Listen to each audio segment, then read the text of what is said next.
দুনিয়ার সব সত্যকারী ফাতেমা বললেন, ও আব্বাজান আমি আসতে দিব না। নবীজি বললেন, ফাতিমা তুমি আসতে না দাও, এই আজরাইল কিন্তু অটোমেটিক্যালি ঘরে ঢুকে যেতে পারে। এই পৃথিবীর মানুষের জান কবজ করতে যখন আসে মানুষের কাছ থেকে অনুমতি নেয় না, কিন্তু আমি তো আল্লাহর বন্ধু, আমি তো আল্লাহর হাবিব, রাহমাতুল লিল আলামিন নবী। এই জন্য আল্লাহ এই সম্মানটুকু আমার দান করেছেন। মামা কলমত আজরাইল আমার কাছে আসবে, জান কবজ করবে, ডাইরেক্ট আসে না। আমি নবীর সম্মানের খাতিরে আমার কাছ থেকে পারমিশন নিতে চাই। জোরে জোরে বলা যাবে না সুবহানাল্লাহ।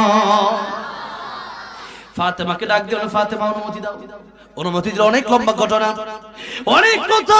ইমাম নবীকে ডেকে বললেন, ইয়া রাসূলুল্লাহ, ইয়া হাবিবাল্লাহ, আমি এসেছি, আল্লাহ আমাকে পাঠাইছে, বলছে আপনার জান কবজ করতে। তবে আল্লাহ এটাও বলে দিয়েছে আপনি যদি থাকতে চান আল্লাহ রাব্বুল আলামিন আপনার হায়াত বাড়ায় দেবেন। ইয়া রাসূলুল্লাহ এখন কি করব?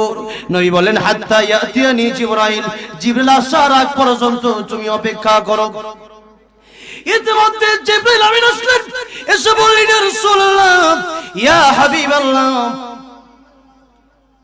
আমি এসেছি, আপনি আমাকে খুঁজেছেন। নবী বলেন, জিবরিল আমি যাব কি যাব না তুমি বলো। জিবরাইল ডেকে বললেন, একটা কোরআন শরীফের একটা আয়াত কারিমা তেলাওয়াত করে শোনায় দিলেন, ইন্নাকা মাইয়িতু ওয়া ইন্নাহুম মাইয়িতুন। ওগো নবীজি, আপনারও পৃথিবী থেকে চলে যাওয়া লাগবে, আপনার দুশমনদেরও পৃথিবী থেকে চলে যাওয়া লাগবে।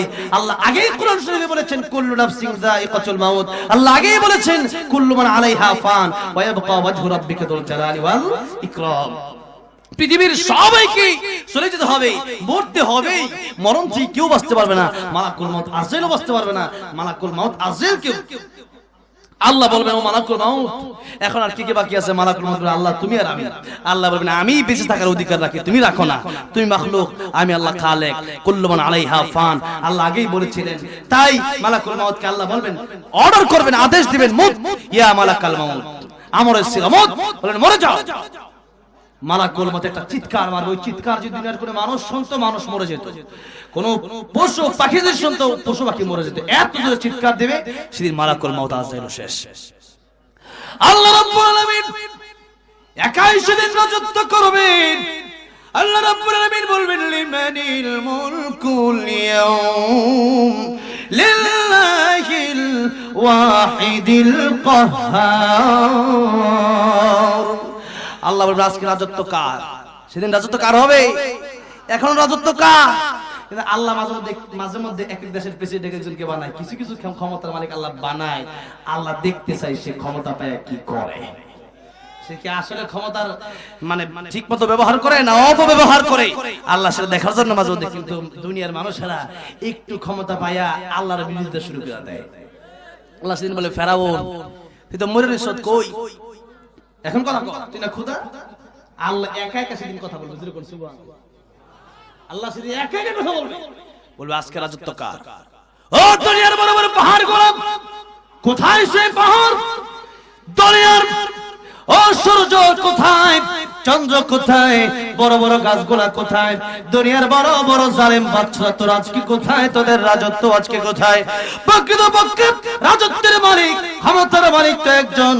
তাবারাকাল্লাযী বিয়াদিহিল মুলকু ওয়া হুয়া আলা কুল্লি শাইইন কাদির। আল্লাহ বলেন, যা কিছু সবকিছুর ক্ষমতা আমি আল্লাহর হাতে। কার হাতে? আল্লাহর হাতে। তাই ক্ষমতার মালিক আল্লাহ, মালিক হচ্ছেন আল্লাহ, আমরা হচ্ছে আল্লাহর গোলাম। আমরা কি আল্লাহর কি গোলাম? তাই আল্লাহর গোলামি আমাদের করতে হবে।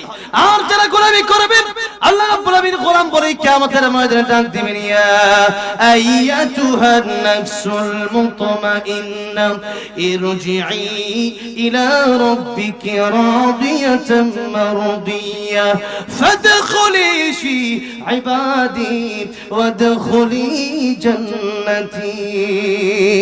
এখানে আব্দুল শব্দ এসেছে, অনেক লম্বা তরজমা। আব্দুল শব্দের মানে হচ্ছে গোলাম। যারা গোলামি করবে, আল্লাহর প্রকৃত গোলাম দুনিয়াতে থাকবে, নিজেকে যারা মালিক ভাববে না, নিজেকে যারা এই দুনিয়ার গোলাম ভাববে, এদেরকে আল্লাহ ডেকে ডেকে কিয়ামতের ময়দানে জান্নাতের মেহমান বানায় দিবেন। ও আপনি যখন আমি নামাজ পড়বো না, আপনার লস হবে। আপনি যখন নামাজ পড়বো তাহলে কি আল্লাহ লাভ হবে না আপনারই লাভ হবে?